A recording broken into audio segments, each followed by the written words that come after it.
వాళ్ళ బాధలు, వీళ్ళ బాధల గురించి ఈ వీడియోలో చెప్పను కానీ, నేను మా వారు లేకుండా పడ్డ బాధల గురించి మీకు ఈ వీడియోలో చెప్తాను. మాకు మ్యారేజ్ అయ్యి 6 ఇయర్స్ కంప్లీట్ అయ్యి 7 ఇయర్స్ వచ్చాయి. కానీ నేను రాజస్థాన్‌కొచ్చి జస్ట్ 1 ఇయర్ మాత్రమే అయింది. అంతకుముందు 5, 6 ఇయర్స్ కూడా నేను మా వారు లేకుండా ఒంటరిగానే ఉన్నాను.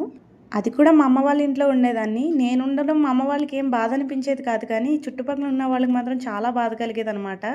ఇద్దరు పిల్లలతో ఒక్కదానివి ఎలా ఉంటున్నావు అమ్మాళ్ళ ఇంట్లో? మేమైతే అస్సలు ఉండలేమని నా మీద చాలా జాలి చూపించేసేవాళ్ళు. ఇద్దరి పరిస్థితుల్లో ఉన్నామే కానీ, లేకుంటే మేమెందుకు దూరంగా ఉంటాము? అందులో మాది లవ్ మ్యారేజ్. ఇంకెంత కష్టంగా ఉంటుందో చూడండి. నాకు బేబీ పుట్టిన 5 మంత్స్‌కి మా వారు ట్రైనింగ్‌కెళ్ళిపోయారు.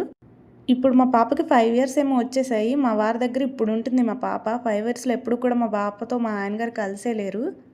అయినా నా కష్టాలు ఒక్క వీడియోతో క్లియర్ అయ్యాయి కాదు. మీకు నెక్స్ట్ వీడియోలో కంటిన్యూ చేస్తాను. అయితే చికెన్ బిర్యానీ ట్రై చేశాననమాట. చాలా బాగా కుదిరింది. నచ్చితే సబ్స్క్రైబ్ చేసుకోండి. లైక్ చేయడం మర్చిపోకండి. Thank you for watching.